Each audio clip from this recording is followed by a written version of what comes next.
السلام عليكم ورحمة الله وبركاته. ازيكم يا حبايبي؟ عاملين ايه؟ وحشتوني كتير قوي قوي قوي قوي. بقالنا كتير كل ما اجي اصور معرفش ايه اللي يعطلني ويشغلني. مرة بقى ولادي، مرة احفادي، مرة يحصل لي حاجة زي النهاردة كده. نازلة رايحة مشوار. جيت ادور العربية وماشية، الفرامل بتاعتها ثابت. ما بقتش عارفة اعمل ايه. مش عارفه اوقف العربيه ولا امشي ولا اعمل ايه، ولا العربيه مش راضيه تقف. حاولت كتير اوقفها، مش عايزه تقف. طب اعمل ايه؟ رحت شاده فرامل اليد واقفه بالعربيه. طبعا صرخت وصوتت والحقوني وخفت واترعبت وحاجات كده غريبه حصلت لي النهارده. بس الحمد لله يعني.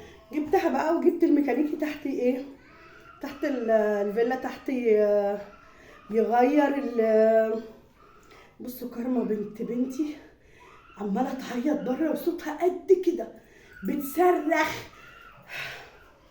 قلت لها تعالي صوري معايا عشان تكلمي فانزاتي، ما رضيتش تيجي. انتوا عاملين ايه؟ وحشتوني. بصوا انا اساسا بقالي فتره من يوم ما نقلت الشقه ديت، وانا هي شقه في فيلا على فكره. وانا طبعا بتحصل لي كوارث. ايه الكوارث دي بقى؟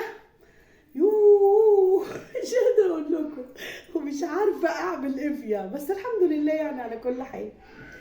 مش عارفه اوضب البيت. شوف انا بقالي كام شهر هنا، وضبت الشقه وظبطت فيها حاجات كتير.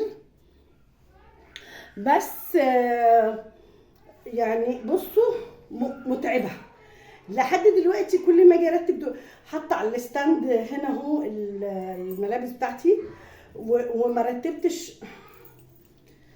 هرجع لكم تاني.